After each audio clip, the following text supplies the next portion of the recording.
نحمده ونصلي على رسوله الكريم اما بعد فاعوذ بالله من الشيطان الرجيم بسم الله الرحمن الرحيم رب اشرح لي صدري ويسر لي امري واحلل عقدة من لساني يفقهوا قولي۔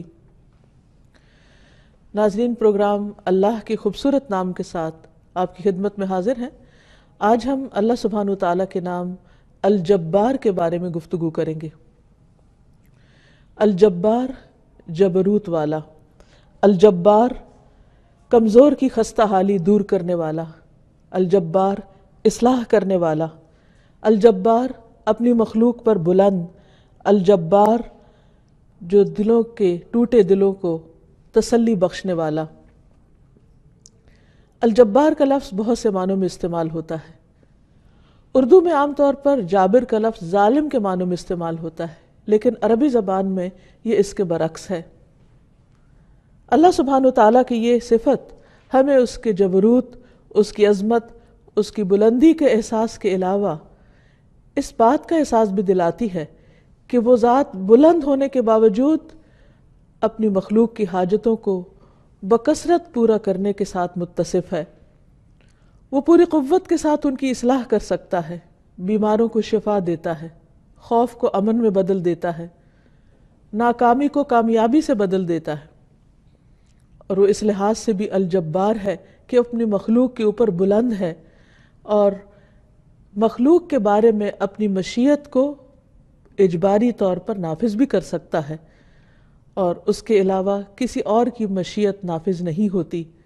وَمَا تَشَاءُونَ إِلَّا أَن يَشَاءَ اللَّهُ، اور تم نہیں چاہتے مگر یہ کہ اللہ چاہے، یعنی اللہ سبحانہ وتعالیٰ کی مشیت اور اللہ سبحانہ وتعالیٰ کا حکم اور اس کی مصلحت ہی سب پر غالب ہے۔ الجبار بھی مبالغے کا صیغہ ہے، یعنی بہت زیادہ جبروت والا۔ اللہ سبحانہ وتعالیٰ جو کہ قوت والا ہے، وہ دوسروں کو اپنے فیصلوں پر مجبور بھی کر سکتا ہے، لیکن اس کے باوجود اس نے بندوں کو اختیار بھی دے رکھا ہے۔ اللہ سبحانہ وتعالیٰ العزیز بھی ہے، لہٰذا وہ قوت والا بھی ہے، اور پھر جبار ہے جو اپنی قوت کے ساتھ اپنے فیصلوں کو پوری طرح نافذ کر سکتا ہے۔ نبی صلی اللہ علیہ وسلم نے فرمایا، قیامت کے دن زمین ایک روٹی کی طرح بن جائے گی جس کو اللہ الجبار اپنے ہاتھ کے ساتھ الٹ پلٹ کرے گا، جیسے تم میں سے کوئی ایک سفر میں اپنی روٹی کو الٹ پلٹ کرتا ہے۔ یہ اللہ تعالیٰ کی طرف سے اہل جنت کے لیے مہمان نوازی ہوگی۔ اللہ سبحانہ وتعالیٰ جہاں ایک طرف جبروت کے مالک ہیں، وہاں دوسری طرف اپنی مخلوق کے لیے بے حد مہربان بھی ہیں، رحم فرمانے والے بھی ہیں، اور جب ان کے دل ٹوٹ جاتے ہیں یا ان کی مشکلات بڑھ جاتی ہیں تو ان کی تسلی کرنے والے بھی ہیں، اور اپنی مخلوق کی پوری پوری حفاظت اور نگہداشت کے ساتھ ان کو سیدھی راہ پر قائم رکھنے والے بھی۔ اللہ سبحانہ وتعالیٰ اپنی مخلوق کے معاملات کی اصلاح کرنے والے بھی ہیں۔ بلحجیم قبیلہ کے ایک آدمی سے روایت ہے، کہتے ہیں کہ میں نے پوچھا، اے اللہ کے رسول صلی اللہ علیہ وسلم، آپ کن چیزوں کی دعوت دیتے ہیں؟ تو آپ نے فرمایا، میں اس اللہ کی طرف دعوت دیتا ہوں جو ایک ہے۔ وہ اللہ جب تم پر کوئی مصیبت آتی ہے اور تم اسے پکارتے ہو تو وہ تمہاری مصیبت دور کر دیتا ہے۔ جب تم کسی بیابان اور جنگل میں راستہ بھول جاؤ اور اس سے دعا کرو تو وہ تمہیں واپس پہنچا دیتا ہے، یعنی تمہیں راستہ دکھا دیتا ہے۔ اور جب تم قحط سالی میں مبتلا ہوتے ہو، یعنی بارشیں نہیں ہوتی، اور اس سے دعا کرتے ہو تو وہ پیداوار ظاہر کر دیتا ہے۔ اور یہی کرنے والا دراصل الجبار ہے۔ وہ اپنے بندوں کو خود پکارتا ہے رات کے آخری تہائی حصے میں، اور ان سے خود فرماتا ہے کہ ہے کوئی جو مجھ سے دعا کرے تو میں اس کی دعا قبول کروں، ہے کوئی جو مجھ سے مانگے تو میں اس کو عطا کروں، ہے کوئی جو مجھ سے بخشش طلب کرے تو میں اس کو بخش دوں۔ اسی طرح جب کوئی بندہ بیمار ہو جاتا ہے تو اللہ سبحانہ وتعالیٰ اس کو صحت عطا فرماتے ہیں اور اس کی جسمانی تکلیفوں کی بھی اصلاح فرماتے ہیں، اور اس کے دل کی بھی حالت درست فرماتے ہیں، اس کی پریشانی اور مجبوری کو بھی دور کرتے ہیں۔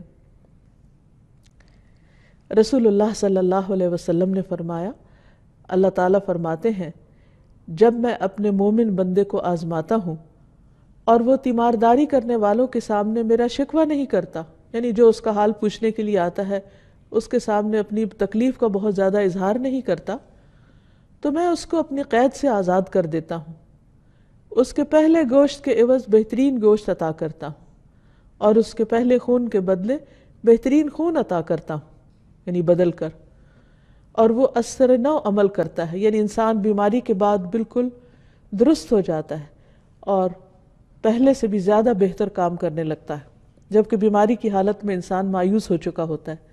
تو بندوں کے ان حالات کی اصلاح کرنے والا کون ہے؟ الجبار۔ اسی طرح بعض اوقات بیرونی حالات انسان کے لیے بہت پریشان کن ہو جاتے ہیں، دنیا کے حالات، ملک کے حالات، شہر کے حالات۔ ایسے تمام مواقع پر بھی انسان کے لیے کیا لازم ہے؟ یہی کہ وہ اپنے رب کو پکارے، اپنے رب سے دعائیں مانگے، کیونکہ اس کا رب الجبار ہے، وہ خوف کو امن میں بدل سکتا ہے، اس لیے ایسے حالات میں اسی کی طرف ہی رجوع کرنا چاہیے۔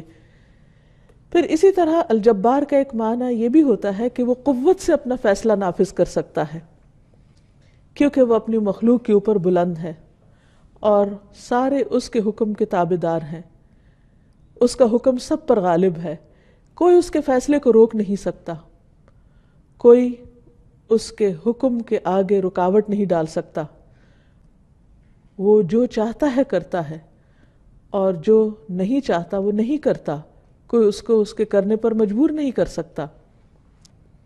ابو حامد الغزالی کہتے ہیں کہ الجبار وہ ذات ہے جو اپنی مشیت کو ہر شخص میں اجباری طور پر نافذ کرتا ہے، یعنی اگر وہ کسی کے بارے میں کوئی فیصلہ کرنا چاہے، زندگی کا، موت کا، بیماری کا، عزت کا، ذلت کا، تو وہ اس کو نافذ کر سکتا ہے، کوئی اور اس کو روک نہیں سکتا، اور اس میں کسی اور کی مشیت نافذ نہیں ہوتی، اس کے فیصلے سے کوئی باہر نہیں، یعنی اس کا فیصلہ ہر ایک پر نافذ ہوتا ہے۔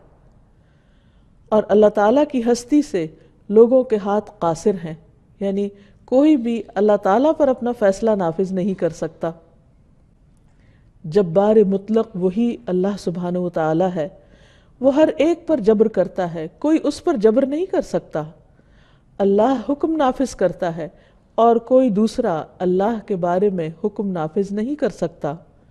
وَمَا تَشَاءُونَ إِلَّا أَن يَشَاءَ اللَّهُ إِنَّ اللَّهَ كَانَ عَلِيمًا حَكِيمًا، اور تم نہیں چاہتے مگر یہ کہ اللہ چاہے، یقیناً اللہ ہمیشہ سے سب کچھ جاننے والا، کمال حکمت والا ہے۔ پھر یہ بھی بات یاد رہے کہ اس کے غلبے سے کوئی باہر نہیں نکل سکتا، یعنی کوئی اس کے کنٹرول سے باہر نہیں۔ قرآن مجید میں اللہ تعالیٰ فرماتے ہیں، یا معشر الجن والانس ان استطعتم ان تنفذوا من اقطار السماوات والارض فانفذوا لا تنفذون الا بسلطان۔ اے جن و انس کی جماعت، اے جن و انس کے گروہ، اگر تم طاقت رکھتے ہو کہ آسمانوں اور زمین کے کناروں سے نکل جاؤ تو ایسا کر کے دکھاؤ، کسی غلبے کے سوا نہیں نکلو گے، اس نکلنے کے لیے بڑا زور چاہیے، اور وہ بھی اللہ کے اذن کے ساتھ۔ پھر اسی طرح یہ ہے کہ اللہ سبحانہ و تعالیٰ کسی کے آگے جواب دہ نہیں، کوئی اس سے پوچھ نہیں سکتا، اس کے فیصلوں کے بارے میں اس کو چیلنج نہیں کیا جا سکتا۔ سورۃ الانبیاء میں اللہ تعالیٰ فرماتے ہیں، لا یسأل عما یفعل وہم یسألون، اس سے نہیں پوچھا جاتا اس کے متعلق جو وہ کرے اور ان سے پوچھا جاتا ہے، یعنی وہ پوری طاقت رکھتا ہے کہ لوگوں سے ان کے اعمال کا حساب کرے، اور یہی فرق ہے خالق اور مخلوق میں۔ پھر یہ ہے کہ اس کی مانے بغیر کوئی چارہ بھی نہیں۔ سورۃ فصلت میں آتا ہے، ثم استوى الى السماء وهي دخان فقال لها وللارض ائتيا طوعا او كرها قالتا اتينا طائعين۔ پھر وہ آسمان کی طرف متوجہ ہوا اور وہ ایک دھواں سا تھا، تو اس نے اس سے اور زمین سے کہا، آ جاؤ، خوشی سے یا ناخوشی سے، یعنی بن جاؤ۔ دونوں نے کہا ہم خوشی سے آ گئے۔ تو اس سے بھی پتہ چلتا ہے کہ کائنات میں جو بھی چیزیں ہیں وہ خوشی اور رغبت سے اللہ تعالیٰ کی اطاعت کرتی ہیں، اور اللہ تعالیٰ نے ان کو جیسا بنانا چاہا، جس شکل میں ڈھالنا چاہا وہ اسی میں ڈھل گئی۔ پھر اسی طرح اللہ سبحانہ وتعالیٰ جب کسی قوم کے بارے میں یا جب کسی انسان کے بارے میں کوئی فیصلہ کر لیتا ہے تو وہ قوم اپنی مرضی سے اس کو تبدیل نہیں کر سکتی۔ ہاں یہ الگ بات ہے کہ اللہ تعالیٰ جب تک جس کو جو چاہے ڈھیل دے، اختیار دے، مہلت دے، اور وہ اسے جیسے چاہے استعمال کرے، لیکن جب اللہ تعالیٰ کا اس کے بارے میں کوئی فیصلہ آ جاتا ہے، مثلا عذاب کا فیصلہ آ جاتا ہے، تو پھر پوری قوم بھی مل کر نہیں ٹال سکتی۔ قوم نوح کے اوپر عذاب کا جب فیصلہ آیا تو زمین اللہ کے حکم سے پانی اگلنے لگی اور آسمان بھی پانی برسانے لگا، زمین اور آسمان کا پانی مل گیا اور وہ قوم ڈبو دی گئی۔ وہ ساری قوم بھی مل کر اللہ کے فیصلے کو نہیں روک سکی۔ اسی طرح قوم صالح کی بستیاں، اسی طرح یعنی قوم سمود، اور پھر قوم ہود، عاد کے لوگ کتنے طاقتور تھے، وہ کتنے بڑے بڑے محلات انہوں نے تعمیر کیے۔ قوم سمود نے کتنی بڑی بڑی چٹانوں کو تراش کر عمارتیں بنائیں۔ اسی طرح قوم فرعون، ان میں سے کون بچا؟ اللہ کے فیصلے سے کون بھاگ سکا؟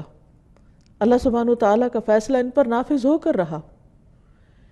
پھر اسی طرح یہ بھی ہے کہ بعض اوقات اللہ سبحانہ وتعالیٰ وقتی طور پر کسی کو آزمائش میں ڈالتے ہیں تاکہ وہ سمجھ جائے، اور پھر اس کے بعد اس کو اس طریقے پر ہدایت بھی دیتے ہیں جب کوئی ہدایت کے لائق ہو۔ تو یہ بھی اللہ کا فیصلہ ہوتا ہے، اور اللہ سبحانہ وتعالیٰ کے فیصلوں کو کوئی بدل نہیں سکتا۔ پھر اسی طرح یہ ہے کہ دنیا کے معاملات میں تو اللہ تعالیٰ کے فیصلے ہیں ہی، آخرت میں بھی سارے فیصلے اللہ سبحانہ وتعالیٰ ہی کے ہاتھ میں ہوں گے، کیونکہ الملک یومئذ للہ، ساری بادشاہت اللہ تعالیٰ کے پاس ہوگی اور اسی کا حکم اور اسی کا فیصلہ نافذ ہوگا۔ ان معاملات کو دیکھتے ہوئے بعض لوگوں کے ذہن میں یہ خیال آتا ہے کہ شاید پھر انسان کے پاس کوئی فیصلے کی قوت ہی نہیں، کوئی اختیار ہی نہیں، وہ تو پھر کچھ بھی نہیں کر سکتا۔ شاید اللہ سبحانہ وتعالیٰ سب پر جبر کرتا ہے اور ہر ایک سے جبراً اپنا فیصلہ منواتا ہے۔ تو بات یہ ہے کہ کونی معاملات جو ہیں، یعنی کائنات کے معاملات جو ہیں، ان میں انسان کا اختیار نہیں ہے۔ مثلا انسان آندھی کو نہیں روک سکتا۔ اگر کہیں کسی شہر پر یا کسی جگہ پر آندھی آ جاتی ہے تو کوئی آبجیکٹ نہیں کر سکتا، کچھ لوگوں کو اعتراض نہیں کر سکتا کہ تم لوگوں نے آندھی کیوں نہیں روکی۔ یا کہیں سیلاب آ جاتا ہے تو کوئی کسی کو یہ نہیں کہہ سکتا کہ سیلاب کیوں نہیں روکا، یا زلزلہ آ جاتا ہے تو کوئی یہ نہیں کہہ سکتا کہ تم روک لیتے اس کو۔ تو یہ یاد رہے کہ کائنات کے اندر جو تبدیلیاں ہو رہی ہیں، مثلا ستارے گر رہے ہیں یا شہاب ثاقب گرتے ہیں، یا اور بہت ساری ایسی چیزیں ہیں کہ جن کے اندر تبدیلیاں دن رات ہوتی رہتی ہے، رات دن میں بدلتی ہے، دن رات میں بدلتا ہے۔ اسی طرح بارش کا آنا یا نہ آنا، مدتوں بارش نہ آئے تو کوئی لا نہیں سکتا۔ یہ سارے فیصلے اللہ سبحانہ وتعالیٰ کے ہاتھ میں ہیں، اور ان میں سے انسان کو کچھ بھی اختیار حاصل نہیں کہ وہ اللہ تعالیٰ کے ان فیصلوں کو بدل سکے۔ اور اسی طرح اس کے عذاب کے فیصلے بھی، پھر قیامت کا فیصلہ بھی، پھر کسی بھی قوم کے اندر اتار چڑھاؤ جو آتا ہے، اس کے عروج اور زوال کا فیصلہ، یہ سب ایسے ہیں کہ جن میں اللہ سبحانہ وتعالیٰ مکمل طور پر اپنے فیصلے کو نافذ کرتا ہے، اور اس میں بندوں کو کوئی اختیار نہیں دیتا کہ وہ اپنی مرضی سے اس فیصلے کو تبدیل کر سکیں۔ مثلا اللہ تعالیٰ فرماتے ہیں انما توعدون لآت وما انتم بمعجزین، بے شک وہ چیز جس کا تم سے وعدہ کیا جا رہا ہے وہ ضرور آنے والی ہے، اور تم کسی صورت عاجز کرنے والے نہیں، یعنی اللہ تعالیٰ کو ہرا نہیں سکتے، اس کے فیصلوں کو روک نہیں سکتے۔ اسی طرح قوموں کے عروج و زوال کا فیصلہ اللہ سبحانہ وتعالیٰ فرماتے ہیں وَلِكُلِّ أُمَّةٍ أَجَلٌ فَإِذَا جَاءَ أَجَلُهُمْ لَا يَسْتَأْخِرُونَ سَاعَةً وَلَا يَسْتَقْدِمُونَ، اور ہر امت کے لیے ایک وقت مقرر ہے، پھر جب ان کا وقت آ جاتا ہے تو وہ ایک گھڑی نہ پیچھے ہوتے ہیں اور نہ آگے ہوتے ہیں، یعنی جب جس کے خاتمے کا وقت لکھا جاتا ہے اس وقت وہ ختم ہو جاتا ہے۔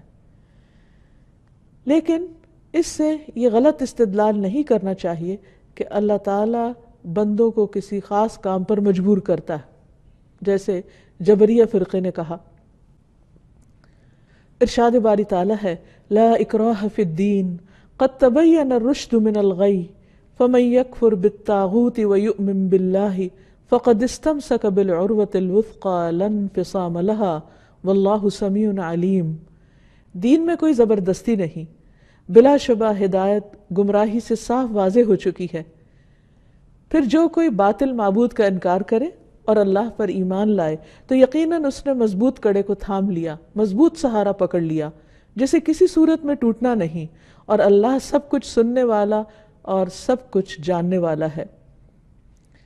پھر یہ بھی یاد رہے کہ انسان کو اللہ تعالیٰ نے عمل کرنے کا اختیار دیا ہے، اسی لیے جب انسان کو جنت میں بھیجا جائے گا اور انہیں پکارا جائے گا تو اللہ تعالیٰ فرمائیں گے وَنُودُوا أَن تِلْكُمُ الْجَنَّةُ أُورِثْتُمُوهَا بِمَا كُنْتُمْ تَعْمَلُونَ، انہیں آواز دی جائے گی کہ یہی ہے وہ جنت جس کے تم وارث بنائے گئے ہو اس وجہ سے کہ تم عمل کرتے تھے۔ یعنی اگر انسان کے پاس عمل کا اختیار ہی نہ ہو تو اللہ تعالیٰ یہ کیوں فرمائے کہ تمہارے عمل کی وجہ سے تمہیں یہاں اللہ نے اپنی رحمت میں جگہ دی ہے۔ اس سے اس بات کی بھی نفی ہوتی ہے جو عام طور پر سننے میں آتی ہے کہ اگر اللہ چاہے گا تو ہمیں ہدایت دے دے گا، جب اللہ چاہے گا ہم نماز پڑھ لیں گے، اللہ چاہے گا ہم بھی سیدھے رستے پہ چل پڑیں گے، اور وہ دراصل اپنی کوتاہی کا ذمہ دار اللہ تعالیٰ کو قرار دیتے ہیں کہ شاید اللہ تعالیٰ نے ان پر جبر کر رکھا ہے، زبردستی کر رکھی ہے کہ وہ ہدایت کی طرف نہ آئے۔ اللہ سبحانہ و تعالیٰ تو خود بندوں کو ہدایت کی طرف بلاتے ہیں۔ دن میں 5 بار مسجد سے آواز آتی ہے حی علی الصلاح حی علی الفلاح، آؤ نماز کی طرف، آؤ کامیابی کی طرف۔ پھر کیسے ہو سکتا ہے کہ اللہ تعالیٰ بندوں کو نیک کام نہ کرنے دے اور ان کے قدم روک دے، اللہ یہ کہ بندے ہی نہ چاہیں کہ وہ اللہ تعالیٰ کی طرف بڑھیں۔ پھر اسی طرح ایک اور جگہ پر آتا ہے اللہ تعالیٰ فرمائیں گے ادخلوا الجنت بما کنتم تعملون، تم جنت میں داخل ہو جاؤ کیونکہ تم عمل کیا کرتے تھے۔ تو گویا جو بھی جنت کا طلبگار ہے، جو ہمیشہ ہمیشہ کی کامیابی چاہتا ہے، اس کے لیے لازم ہے کہ وہ نیک کاموں میں جلدی کرے اور سستی کا شکار نہ ہو اور ادھر ادھر کی تعویلیں نہ کرے کہ قسمت میں ہوگا تو نیک بن جائیں گے۔ ایک اور جگہ پر اللہ تعالیٰ فرماتے ہیں وَقُلِ الْحَقُّ مِن رَبِّكُمْ فَمَنْ شَاءَ فَلْيُؤْمِنْ وَمَنْ شَاءَ فَلْيَكْفُرْ، کہہ دیجئے حق آپ کے رب کی طرف سے آیا، یعنی حق، سچ، قرآن، دین کی تعلیم آ چکی ہے۔ اب جس کا جی چاہتا ہے ایمان لے آئے، وہ مان جائے، اور جس کا جی چاہتا ہے کفر کر لے۔ یعنی دنیا میں اللہ تعالیٰ نے انسان کو اختیار دیا ہے ماننے یا نہ ماننے کا، لیکن یہ یاد رکھے کہ ماننے اور نہ ماننے کا انجام بالکل مختلف ہے۔ اِنَّا أَعْتَدْنَا لِلظَّالِمِينَ نَارًا أَحَاطَ بِهِمْ سُرَادِقُهَا وَإِن يَسْتَغِيثُوا يُغَاثُوا بِمَاءٍ كَالْمُهْلِ يَشْوِي الْوُجُوهَ بِئْسَ الشَّرَابُ وَسَاءَتْ مُرْتَفَقًا، بے شک ہم نے ظالموں کے لیے ایک آگ تیار کر رکھی ہے۔ یعنی جو اللہ سبحانہ وتعالیٰ کی بات نہیں مانتے اور اپنی جان پہ ظلم کرتے ہیں اور اللہ کے حق میں کمی کرتے ہیں، پھر ان کا انجام یہی ہے۔ جس کی قناتوں نے انہیں گھیر رکھا ہے، یعنی انہیں چاروں طرف سے سراؤنڈ کرے گی، اور اگر وہ پانی مانگیں گے تو پانی نہیں، پگھلے ہوئے تانبے جیسا پانی دیا جائے گا جو چہروں کو بھون ڈالے گا۔ بہت بری ہے پینے کی چیز اور بری آرام گاہ۔ لیکن اس کے برعکس جو لوگ اللہ سبحانہ وتعالیٰ کی دی ہوئی چوائس سے نیک کام کرتے ہیں، اچھے کام کرتے ہیں، تو اللہ تعالیٰ فرماتے ہیں ان الذین آمنوا وعملوا الصالحات انا لا نضيع اجر من احسن عملا، بے شک وہ لوگ جو ایمان لائے اور انہوں نے اچھے اچھے کام کیے، بے شک ہم اس کا اجر ضائع نہیں کرتے جو بھی اچھا عمل کرے۔ یعنی جو شخص اپنے دل کی خوشی کے ساتھ، اپنی رغبت کے ساتھ اللہ تعالیٰ کی اطاعت کرے گا، اللہ تعالیٰ اس کے عمل کو قبول فرمائیں گے۔ رسول اللہ صلی اللہ علیہ وسلم نے بھی اس کانسیپٹ کو بہت بہترین طریقے سے واضح فرمایا۔ ایک حدیث میں آتا ہے المؤمن القوی خیر واحب الی اللہ من المؤمن الضعیف، طاقتور مومن، قوت والا مومن اللہ کے نزدیک کمزور مومن سے بہتر اور زیادہ پسندیدہ ہے، کیونکہ انسان اپنے ایمان کی قوت سے، اپنی جسمانی قوت سے، عقل کی قوت سے زیادہ اچھے کام کر سکتا ہے۔ وفی کل خیر، ہر ایک میں بھلائی ہے، یعنی ہر مومن میں ہی خیر ہے، لیکن جو مومن قوت والا ہے وہ زیادہ بہتر ہے۔ پھر فرمایا احرص علی ما ینفعک، اس چیز کی حرص کرو جو تمہیں فائدہ دیتی ہو۔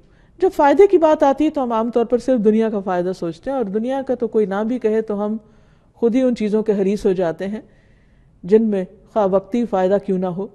لیکن یہاں دنیا اور آخرت دونوں کے فائدے کی طرف انسان کی توجہ ہونی چاہیے. تو اللہ تعالیٰ فرماتے ہیں احرص علی ما ینفعک واستعن باللہ، اور اللہ کی مدد مانگتے رہو. ولا تعجز، عاجز بن کے مت بیٹھ جاؤ، عاجز مت بنو. یہ نہ کہو کہ اللہ چاہے گا تو ہو جائے گا. نہیں، اٹھو، کوشش کرو. اللہ تعالیٰ نے تمہیں اختیار دیا ہے کام کرنے کا. اس نے تمہارے ہاتھ باندھ نہیں دیے، تمہارے پاؤں روک نہیں دیے کہ تم نیکی کے کاموں کے لیے نہ نکلو. پھر اسی طرح اللہ سبحانہ وتعالیٰ نے جہاں کرنے کا اختیار دیا ہے وہاں کسی چیز سے رکنے کا بھی اختیار دیا ہے. اور اگر انسان اپنی چوائس سے نیکی سے رکتا ہے تو اس پر اس کی پوچھ بھی ہے. قرآن مجید میں آتا ہے فی جنات یتساءلون عن المجرمین ما سلککم فی سقر قالوا لم نک من المصلین ولم نک نطعم المسکین وکنا نخوض مع الخائضین وَكُنَّا نُكَذِّبُ بِيَوْمِ الدِّينِ حَتَّى أَتَانَا الْيَقِينَ. جنتوں میں سوال کریں گے مجرموں سے، یعنی اللہ سبحانہ وتعالیٰ جب لوگوں کو جنت اور جہنم میں بھیج دیں گے تو جو لوگ جنت میں ہوں گے وہ جہنم میں جانے والوں سے پوچھیں گے عن المجرمین، ان سے پوچھیں گے ما سلککم فی سقر، تم جہنم میں کیسے پہنچ گئے، اس آگ میں کیوں پڑے ہو. قالوا لم نک من المصلین، تو وہ کہیں گے ہم نماز پڑھنے والوں میں سے نہیں تھے، ہم نماز نہیں پڑھتے تھے. خود اپنی زبان سے اقرار کریں گے کہ ہماری یہ غلطی تھی.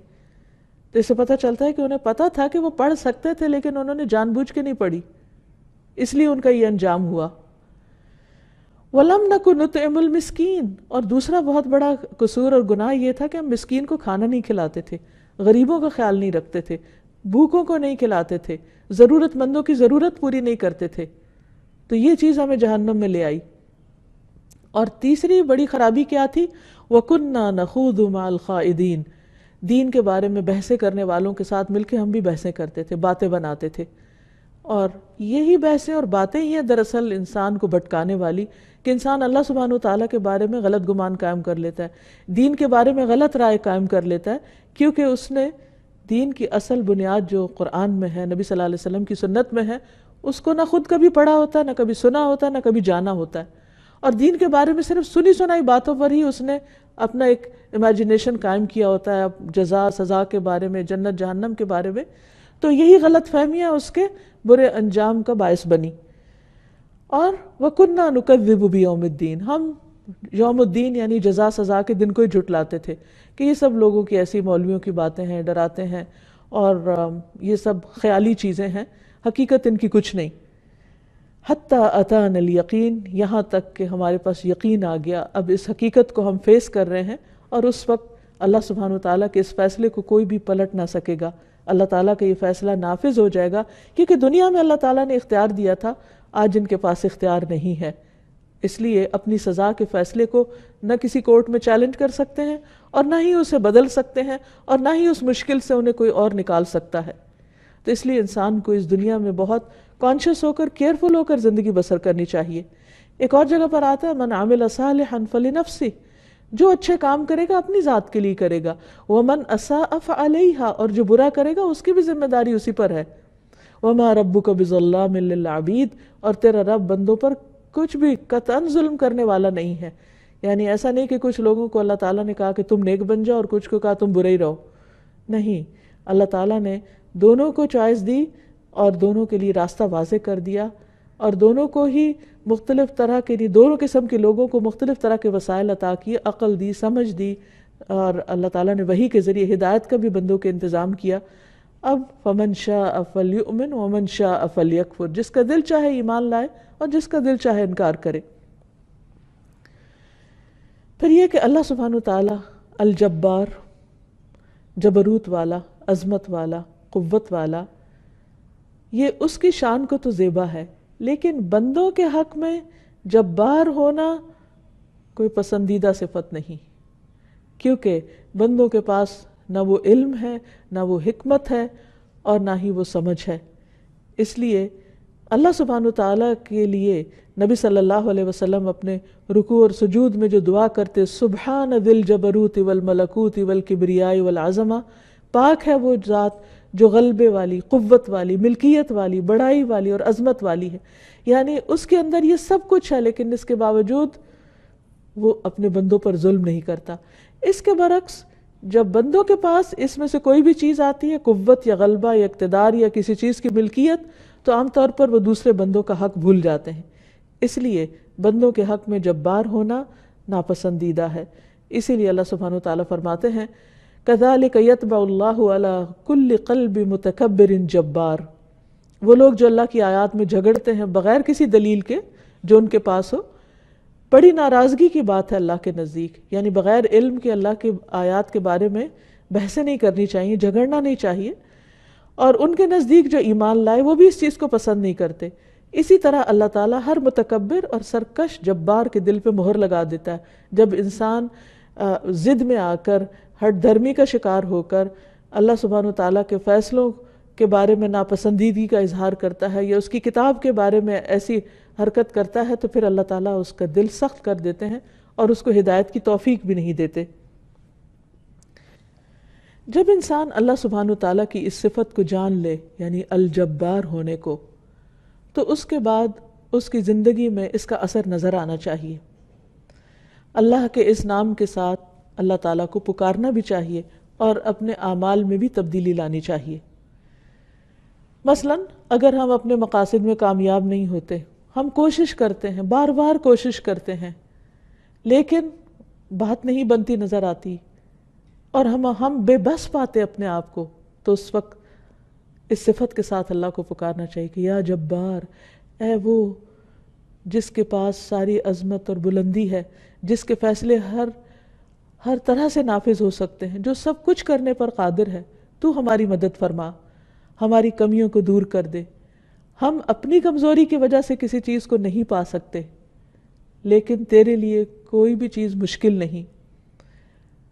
اور پھر وہ ہستی جو ہر کمی سے پاک ہے اور ہر کمزوری سے پاک ہے، جب انسان اس کو پکارتا ہے تو واقعی اس کی مدد آتی ہے. اور ایسا کرنا انسان کے کاموں کی اصلاح بھی کر دیتا ہے. انسان کی دینی اور دنیاوی دونوں طرح کے معاملات کی اصلاح ہوتی ہے. اور الجبار کا ایک معنی اصلاح کرنے والا بھی ہے. تو اس کے بارے میں نبی صلی اللہ علیہ وسلم نے ہمیں ایک دعا سکھائی ہے، اللہم اصلح لی دینی الذی هو عصمت امری واصلح لی دنیای التی فیہا معاشی واصلح لی آخرتی التی فیہا معادی واجعل الحیاۃ زیادۃ لی فی کل خیر واجعل الموت راحۃ لی من کل شر. اے اللہ میرے دین کو درست کر دے جو میرے معاملات کا محافظ ہے، میری دنیا کو درست کر دے جس میں میرا رزق ہے، میری آخرت کو درست کر دے جس میں مجھے لوٹنا ہے، میری زندگی کو ہر بھلائی میں میرے لیے زیادتی کا باعث بنا دی، جب تک میں زندہ ہوں میرے خیر میں اضافہ ہی فرماتا جا، اور موت کو میرے لیے ہر شر سے راحت کا ذریعہ بنا دے. تو الجبار کے جبروت کو محسوس کر کے کہ وہ ہر طرح کے معاملات کی اصلاح کرتا ہے، تو اپنی زندگی اور آخرت اور دنیا ان تمام چیزوں کی اصلاح کی دعا کرتے رہنا چاہیے. اسی طرح بچوں کی اصلاح کی فکر کرنی چاہیے، ان کے لیے بھی دعا کرنی چاہیے، جیسے کہ سورۃ الاحقاف میں دعا آتی ہے، رب اوزعنی ان اشکر نعمتک التی انعمت علی وعلی والدی وان اعمل صالحا ترضاہ واصلح لی فی ذریتی انی تبت الیک وانی من المسلمین. اے میرے رب مجھے توفیق دے کہ میں تیری اس نعمت کا شکر کروں جو تو نے مجھ پر اور میرے ماں باپ پر انعام کی، اور یہ کہ میں نیک عمل کروں جسے تو پسند کر لے، اور میری اولاد میں اصلاح کر دے. اولاد کا معاملہ اتنا نازک ہے کہ جس میں انسان بعض اوقات اپنے آپ کو بالکل بے بس پاتا ہے اور یوں لگتا ہے کہ جیسے اولاد ہمارے اوپر جبار ہو گئی ہے، بعض اوقات اپنی سرکشی کی وجہ سے، نافرمانی کی وجہ سے. تو اس کے لیے بھی، یعنی اولاد کی اصلاح کے لیے بھی اور سرکشی کے مقابلے کے لیے بھی اللہ سبحانہ وتعالیٰ کی اس صفت کو یاد کر کے پکارنا چاہیے کہ اے جبار، تو جو سب کی اصلاح کرتا ہے تو میری اولاد کی بھی اصلاح کر دے. انی تبت الیک، میں تیری طرف توبہ کرتا ہوں. کیونکہ بعض اوقات انسان جب اللہ کی نافرمانی کرتا ہے تو اولاد اس کی نافرمانی کرتی ہے. تو اللہ سبحانہ وتعالیٰ ہمیں اپنی نافرمانی سے بچائے اور ہماری اولاد کو ہماری نافرمانی سے بچائے. اور اللہ تعالیٰ اپنی نافرمانی سے بھی ہماری اولاد کو محفوظ رکھے۔ وَإِنِّي مِنَ الْمُسْلِمِينَ، اور پھر انسان اس بات کا اقرار کرے کہ اللہ میں فرما بردار ہوں، میں مسلمانوں میں سے ہوں، میں تیرا اطاعت گزار ہوں۔ پھر اسی طرح نماز میں بھی اس وصف سے پکارنا چاہیے۔ ابو امامہ کہتے ہیں کہ میں تمہارے نبی صلی اللہ علیہ وسلم کی جس فرض یا نفل نماز کے بھی قریب ہوا ہوں، میں نے انہیں ان کلمات سے دعا کرتے ہوئے سنا، نہ ان میں اضافہ کرتے ہوئے اور نہ ان میں کمی کرتے ہوئے۔ اور وہ کیا دعا ہے؟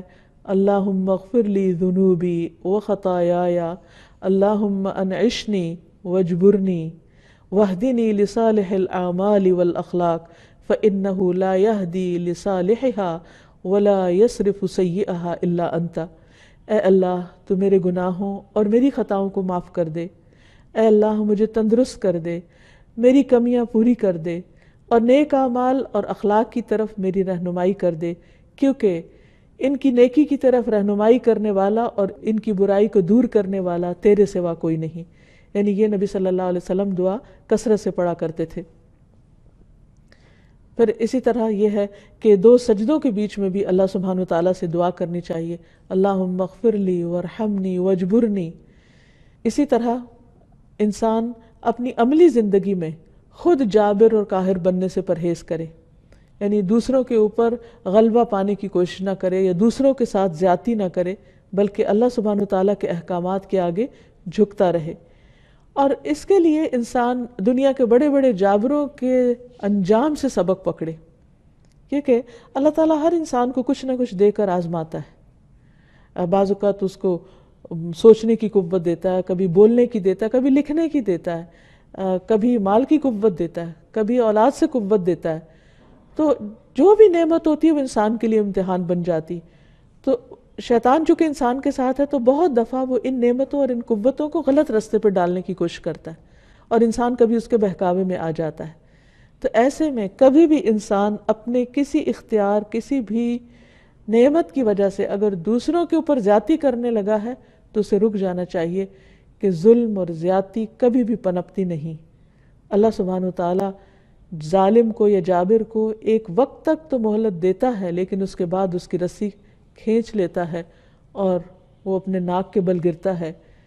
اسی طرح ہدایت سے بھی وہ محروم ہو جاتے ہیں، حتیٰ کہ آخری وقت میں جب ان کے سامنے ساری حقیقت کھل جاتی ہے اور ان کو سمجھ آ جاتا ہے کہ اصل قوت کس کی ہے، تو اللہ سبحانہ وتعالیٰ اس وقت پھر اس کی اس بات کو قبول نہیں کرتے۔ جیسے فرعون جب ڈوبنے لگا تو اسے پتہ چلا کہ میرے پاس تو کوئی قوت نہیں، میں تو اس پانی کو بھی نہیں روک سکتا جس کے بارے میں کہتا تھا الیس لی ملک مصر وہذہ الانہار التی تجری من تحتی، کہ یہ مصر کا ملک اور یہ نہریں جو میرے نیچے بہتی ہیں کیا میری نہیں، میں ان کا مالک نہیں؟ تو انہیں میں سے ایک دریا میں جب وہ ڈوب گیا اور اپنے آپ کو بچا نہ سکا تو اس کو سمجھ آ گئی اور کہنے لگا کہ میں بنی اسرائیل کے رب پر ایمان لاتا ہوں، لیکن اس وقت اس کا ایمان قبول نہیں کیا گیا۔ اسی طرح عیسیٰ علیہ السلام نے اپنے بارے میں فرمایا تھا وَبَرًّا بِوَالِدَتِي وَلَمْ يَجْعَلْنِي جَبَّارًا شَقِيًّا، کہ اللہ سبحانہ وتعالیٰ نے مجھے اپنی والدہ کے ساتھ اچھا سلوک کرنے والا بنایا اور مجھے سرکش بدبخت نہیں بنایا۔ تو جبار ہونا اور ظالم ہونا اور متکبر ہونا اللہ سبحانہ وتعالیٰ کو اپنے بندوں کے لیے ہرگز بھی پسند نہیں۔ پھر اسی طرح یہ ہے کہ انسان کی زندگی میں جب کوئی پریشانی آئے، خواہ وہ اپنے اس کے مالی معاملات میں ہو یا بچوں کی طرف سے کوئی پریشانی ہو، شفا کی ضرورت ہو، تو ان سب معاملات کو اللہ سبحانہ وتعالیٰ کے سپرد کر دینا چاہیے، اور اس وقت اللہ تعالیٰ کی اس صفت کو یاد کرنا چاہیے کہ اے الجبار جو سارے معاملات کی اصلاح کر سکتا ہے، تو میرے حالات بھی درست کر دے۔ اور پھر عاجزی اور انکساری کے ساتھ اللہ تعالیٰ کو پکارنا چاہیے اور عاجزی اور انکساری کو محسوس کرنا چاہیے۔ جب کبھی دل میں تھوڑے سے بھی اپنی بڑائی آنے لگے یا تکبر آنے لگے تو فوراً اللہ کا نام الجبار یاد کریں اور پھر بندوں کو خوشی کے ساتھ ان کے حقوق دیں، طاقتور کا حق بھی پہچانیں اور کمزوروں کا حق بھی پہچانیں۔ اور پھر ایک اور چیز یہ ہے کہ انسان جب سرکش لوگوں کی کمپنی میں ہوتا ہے تو اس کے اندر سرکشی آنے لگتی ہے، تو اس کے لیے کیا کرنا چاہیے کہ انسان یتیموں، مسکینوں اور غریب لوگوں کے بیچ میں بھی بیٹھے تاکہ اس کے اندر کی سرکشی دور ہو اور اس کے اندر ایک ایسا احساس ہو کہ وہ اللہ کے سامنے کمزور ہے۔ رسول اللہ صلی اللہ علیہ وسلم اللہ سبحانہ و تعالیٰ کا بہت ذکر کیا کرتے. حدیث میں آتا ہے کہ آپ لایانی گفتگو نہیں کرتے تھے، نماز لمبی پڑھتے تھے، خطبہ مختصر دیتے، اور بیواؤں اور مسکینوں کے ساتھ جاتے اور ان کا کام کر دیتے تھے. آپ اللہ کے رسول تھے، آپ اللہ کے چنے ہوئے تھے، تمام انبیاء کے سردار تھے. اس کے باوجود آپ کی عاجزی دیکھیے کہ کس طرح وہ بیوہ اور مسکین کے پاس جاتے اور ان کے ساتھ بیٹھتے. اور یہی وہ چیز ہے کہ جس سے انسان کے اندر عاجزی پیدا ہوتی ہے اور انسان واقعی اللہ تعالیٰ کے جبروت کو، ملکوت کو، عظمت کو محسوس کرتا ہے. اللہ تعالیٰ ہمیں اپنے ان بندوں میں شامل کر لے جو واقعی اس کے پسندیدہ اور چنے ہوئے بندے ہیں، اور ہمیں اللہ تعالیٰ اپنے اس نام کی، اپنی صفت کی بہترین معرفت عطا کر کے ہمارے عمل کو اس کے مطابق بدل دے. وآخر دعوانا ان الحمد للہ.